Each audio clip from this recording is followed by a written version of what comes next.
As a gamer growing up in the 80s and 90s, I always loved platformers, and watching them evolve in VR in ways that would be nearly impossible on the flat screen has been amazing.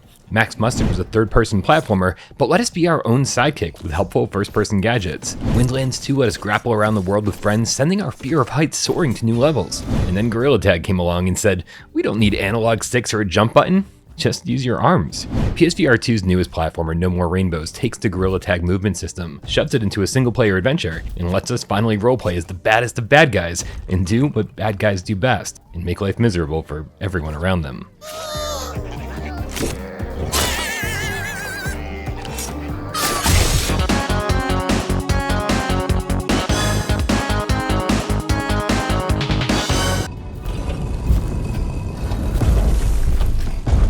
The premise of No More Rainbows is pretty simple. You're this monster beast thing that loves to take selfies, and you're out to destroy all the love and happiness in the world, which means that for a majority of the game, you'll be on the lookout to kill as many of these innocent, adorable NPCs as possible, tearing them apart or just smashing them to death, along with destroying any inflatable unicorn piñatas you stumble upon. Both of these function as collectibles, but popping the piñatas will also give you access to new monster skins, while the NPCs double as tokens to unlock new levels. And I really like the way that the worlds are set up here. Each world has its own hub level that connects the 5 main stages and the boss stage. And the hub world feels like a level in itself, with plenty of its own platform challenges and collectibles hidden around that you'll be forced to find before the next door opens for you. The developers here could have easily just strung a bunch of levels together, but instead they made it really fun to explore these hubs and unlock each new stage. There's 5 worlds here total, and each of them ends with a boss fight. These don't deviate that much from a typical level, and they act more like a chase sequence than anything else as you maneuver incoming attacks while simultaneously avoiding all the pitfalls of the level. It's only a minor variation, but it was just enough to keep things feeling fresh.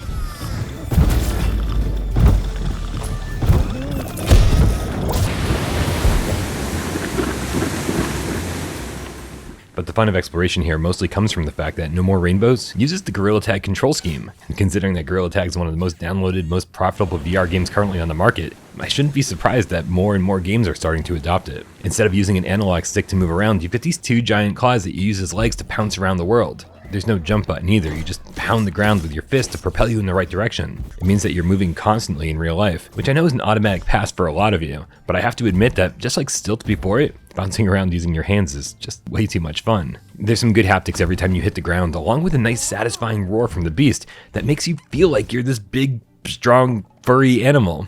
And things actually get challenging fast, introducing wall jumps in World 2 and really testing your parkour skills. The only downside is that your beast isn't great at small, precise movements. It never feels right to take small steps with these giant paws. It can be done. As you can see here, I'm maneuvering this platform fine, but it just feels slippery somehow, which led me to resort to pouncing whenever possible. Small pounces, gigantic leaps, these always felt right, but for whatever reason, walking around just feels clumsy.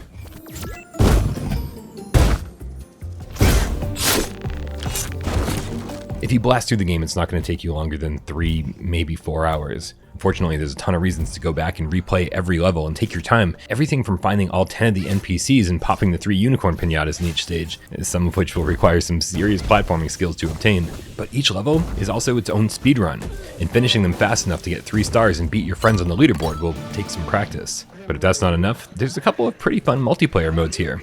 4v4 chicken catch, where you're all scrambling to be the first to catch the chicken, and a free-for-all deathmatch where you try to grab power-ups and obviously kill your opponents. What's crazy is that there's no crossplay with Steam or Quest, so when it came to check out these modes, we were actually lucky that we stumbled upon 2 kids already in the public lobby. Okay, considering we get called racist like 1,000 times over the course of 20 minutes, maybe lucky is pushing the definition of the word, but playing with 6 people was definitely better than playing with 4. There's a handful of mini-games to play while you're hanging out in the lobby, and a ton of cosmetics to unlock the more you play. Oh, no!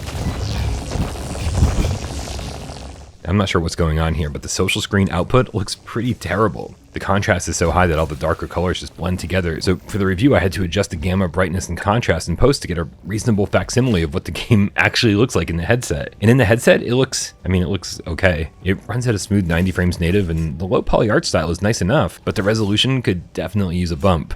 Your claws and everything around you looks fine, but there's a pretty noticeable drop in resolution just a few yards out that kind of ruined the look for me. It made No More Rainbows look way more last gen than it should.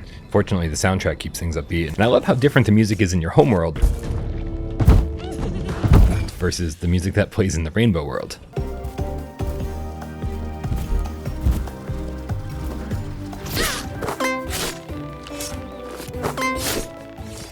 After all the serious games we've been bombarded with over the last few months, it was refreshing to step away from all the dark, realistic environments, physics-based combat, and heavy narratives, and play something that was a little more lighthearted. But don't let the cute look of No More Rainbows fool you. There's some challenging platforming here, and your arms will get tired by the end of it. There's a few minor issues with the controls, and we could definitely use a patch to allow for cross-platform play. But even as is, this was a pretty nice diversion for a few days.